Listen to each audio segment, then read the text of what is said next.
The best part about this is that I already know I'm going to get comments from people saying, "Oh, you don't understand the narrative. You don't get why Gojo's body is a tool or why Yuta abandoned his humanity. You don't get the narrative, and just because you don't understand it, that doesn't mean you can say it's bad." Well, the thing is, I understand the narrative completely, and honestly, Yuta going inside of Gojo's body isn't even half of the problem I have with JJK 261. Most of the issue I have is with GeGe's treatment of Yuji and Todo and Kenjaku, and I'm going to give you all of the reasons I don't like JJK 261, but remember this, if you like the chapter, that's fine. I'm not here, my job here is not to try to get you to dislike 261. My gripes might not be the same as yours. So at the end of the day, the things that I have an issue with, you might like being there. So even if we disagree, that's completely fine. I just don't like chapter 261. At the end of last video, when I said that I had faith in GeGe that he would make the right decision when it comes to Gojo coming back or not, I said that because normally whenever there's some type of conflict that we're not sure whether it's going to end up being good or bad, GeGe usually makes the right decision. But I'm just going to say this right now, I do not like what GeGe did at all with Yuta now being inside of Gojo's body. I didn't like it on leak night, and to be fair, I was told to just sleep on it and maybe when I wake up the next morning I would have a different opinion. But now that a couple days have passed, I still hold the same opinion, and also hate a couple other things in this chapter like Yuji getting tossed to the side. What this means for the characters of Yuta, I think it's sort of like character assassination. And also when it comes to Yuji and Todo, I think that they were thrown to the side a bit too easily, but I'll get more into that as the video goes on. And I just want you to keep in mind, even though I'm going to give you reasons why I do not like what this chapter entails, that's not me saying that this chapter wasn't cool, because I think that this chapter was actually very cool.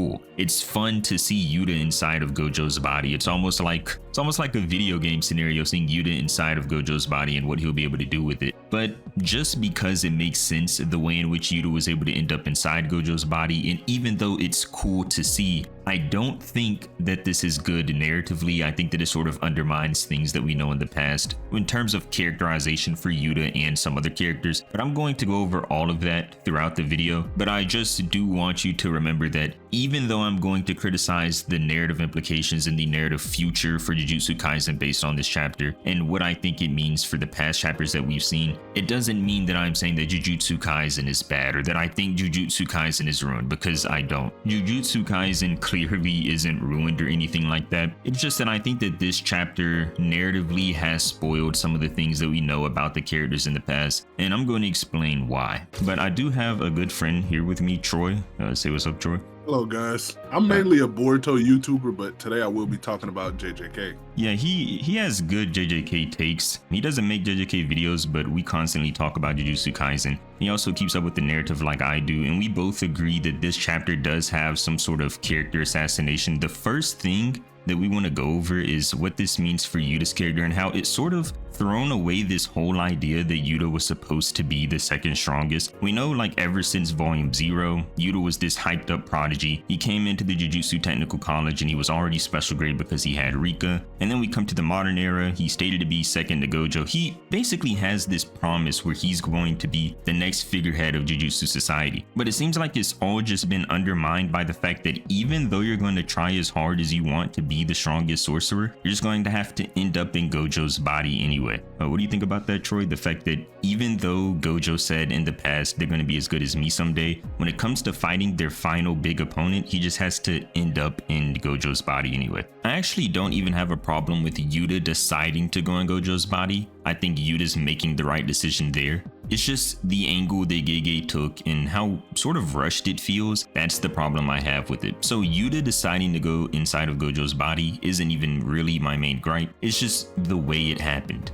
So there is a few things wrong with this, right? Because people could do the little cop out where they say, well, Gojo was just wrong, but I'm not a personal fan of just dropping narrative plot points and plot points that I thought were just getting built up to be true. So we all know ever since Gojo got sealed and even coming back out just to fight Sukuna, the kids have been leading everything. Yuta, even in the Sendai colony, he was battling it out. Hikari was fighting Kashimo, who was probably the strongest of his era. And we have people like Maki, who threw away everything, became equal to Toji, and was fighting people like Sukuna, who had freshly taken over Megumi's body due to Gojo not being there. Whether he was second to Gojo or not, my whole problem is that this whole buildup of Yuta supposed to be this next new figurehead, the new Gojo of the society, has all just been thrown away in my opinion, because one, it's very questionable if he will even live after this. We know that they have some theories in the chapter that there's going to be some sort of malfunction with the brain, but even if Yuta does live after this, he's now going to have Kenjaku's curse technique and maybe access to Gojo's body. I'm not sure if they're going to keep Gojo's body around or even if Yuta can go back to his own body. But either way, the entire point is this whole buildup, this character buildup of Yuta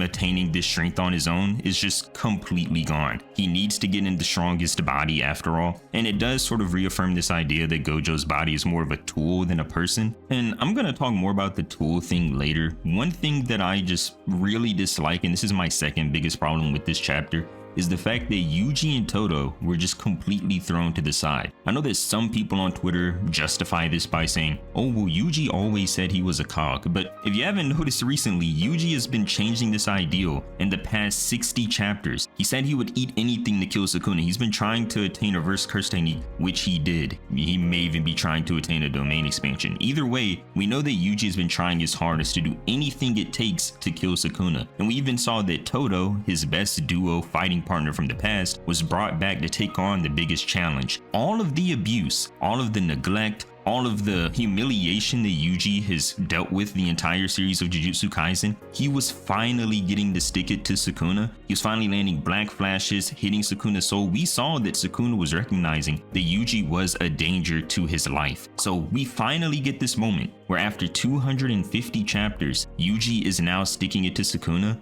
And the first glance that Sukuna gets at Gojo's body, he just throws Yuji to the side like nothing. It's basically saying, yeah, you thought you were doing good. You thought you attained my curse technique shrine. You thought you were landing black flashes and doing a big deal of damage to me. But look at what happens as soon as I, Sukuna, see Gojo. You're nothing to me. I throw you to the side and now I'm just fighting Gojo again. It just sort of, I don't know, it leaves a bad taste in my mouth that our main character who's gone through so much is just thrown to the side with ease when he was just giving a seemingly hard fight to Sukuna for chapters. Now, what makes the bad taste in your mouth even worse is that Todo came back to aid Yuji, and this is one of the first chapters that we have seen Todo in like over 100+ chapters. So Todo gets thrown to the side when he finally gets the spotlight after not being in the story at all. And like Mir said, when Sukuna just turns around and one-shots Yuji, it kind of reasserts this idea that Yuji, even after awakening, was never really a threat. All of the hype statements, all of the black flashes were never leading up to anything because Sukuna could have just turned around and hit Yuji away. Yuji, I mean, in this chapter was threatening to rip out Sukuna's heart and do other things. Whatever he was gonna name, it was gonna do damage.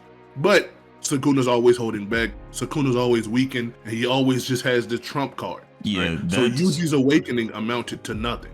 Yeah, that's the main problem as well. We know that Arame said that Sukuna has yet to go all out, but it's so hard to tell when Sukuna is actually trying or not. Because now that we know he was able to just throw Yuji to the side, that basically lets us know he wasn't going all out against Yuji the first time. But it's sort of hard to tell when is Sukuna actually even going all out. And even with all of this in mind, there is what is arguably my third biggest problem with this chapter. This chapter pretty much confirms that Kenjaku is trash. The problem that I have is that it seems like Kenjaku is just being used as a plot device to advance Yuta's whole taking over Gojo's body. But to see Kenjaku be reduced to just that plot tool is really, it really just leaves a bad taste in my mouth, because it's not like we're talking about a grade B villain here. We're talking about the villain who literally set up everything we know about Jujutsu Kaisen, made all of the binding vows for the past 1000 years, gave birth to Yuji, the main character, took Geto's body, who was one of the main characters in Hidden Inventory, and just had everything come together, the Shibuya incident, the Culling Games. All of this was the result of Kenjaku, and even the merger that is yet to happen, this is the result of Kenjaku. But Kenjaku just died. It seemed like a rush death in my opinion. This big villain who is basically masterminded everything, just being basically destroyed in a couple chapters to Yuta. And I do understand that it makes sense that Yuta was able to defeat him, but the way in which it's just the complete end of Kenjaku's character, and the use of this was so that Yuta could take his curse technique to go in Gojo's body, it just seems like, I don't know, it doesn't seem like enough justice was done for Kenjaku's character. What do you think, Troy? Yeah, what really makes me agree with this point heavy is because throughout the series, we know that Kenjaku kind of avoided everyone. Even when he showed up at the end of the Mahito battle, he kind of just absorbed the weakened Mahito. But after that, he was more or less just running around, really finalizing his plan. And the one time we get to see him fight, which is versus Tengen and Yuki, it's kind of up in the air whether he would have even won if Yuki would have did her own domain expansion and not followed Tengen's plan. So we've always had to question whether Kenjaku was truly a strong and formidable foe, or if he was just a fraud, for lack of a better term, the whole time. Yuta coming in and in one fell swoop just one-shotting him, and even when he tries to run away with his fly head, him getting one-shotted again, and him not even being able to see the merger happen or any of his plans come into fruition, just shows us that yes, this was a lackluster ending, and all hope of him coming back in Gojo's body, or him coming back at all, just gets pooped all over when we see that Rika has to eat his head to get his curse technique. Yeah, and I just do want to reiterate, my main problem with this isn't that Kenjaku loses a fight to Yuta. Yes, I can understand why Kenjaku would lose a fight to Yuta. My entire problem is that the way that GeGe went about this, it just seems like the main villain who masterminded everything was reduced to just a plot tool for Yuta to go into Gojo's body. That's really my main problem with this. And even though we've talked about a bunch of things that we dislike about this chapter, there is a couple things that I do like. One of the main things I like about this chapter is that it does reaffirm that Gojo has basically always been a tool for Jujutsu. He's not really valued for himself as a character, but rather his strength. I know that you could dislike this point, but I do think that it is a good callback to the earlier statements in the series about whether he's the strongest because he's Gojo, or is he Gojo because he's strong. Even in Volume 0, when he is about to disobey the higher-ups, but he sort of denounces them in a way, and how he thinks earlier in the series where he wants to kill the higher-ups, but he never ends up doing it up until recently before the fight with Sukuna. There's just been this whole thing about Gojo being a tool for his strength, and the higher-ups never really cared about him as a person. The only quote-unquote higher-up you could say that actually cared about Gojo's character was Principal Yaga. So there is this entire thing about Gojo being a tool. Yes, it ends up in the end that he was just a tool for his strength. So that is one thing that I sort of do like about the chapter. Troy, is there anything you like, or do you also like this plot point about Gojo being Yeah, I was about to say, this is one of the things that I do like. Now, I will say, if you're a Gojo fan and you actually care for him on like a personal level, you might not like how he's just being viewed as a tool and not actually loved by the society, despite being the strongest and despite being a good guy. But at the end of the day, we just can't ignore the writing quality, right? So personal feelings aside, yeah, the quality of that writing, I think would be good in the grand scheme of things, because it just reaffirms something that a lot of people speculated on and that the narrative itself was trying to portray.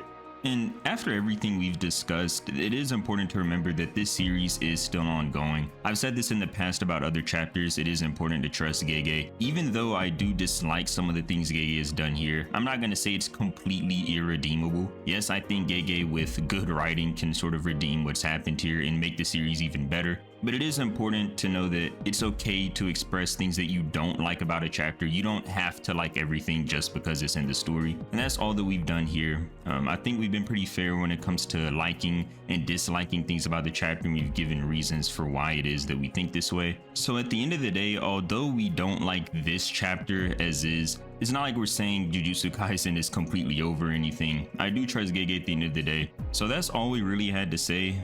Troy, is there anything you want to say before we go? Yeah, like back on a reread or reading things in the grand scheme of things, because I do think stories are supposed to be read in its entirety. This, of course, could change. We could ultimately like this chapter because it's not like we can see the future, right? We gotta wait for plot points to be finished. We gotta wait for GeGe to wrap it up. And because we are fans of Jujutsu Kaisen, we would do just that. But it is always healthy just to tell your gripe and explain your side, because no manga has 100% positive points, and it's good to criticize. Yeah, so with all that being said, I want to thank you guys so much for reaching the end of the video. Check out Troy's channel if you're interested in Boruto content, and yeah, just thank you for coming around. See you next time. Bye.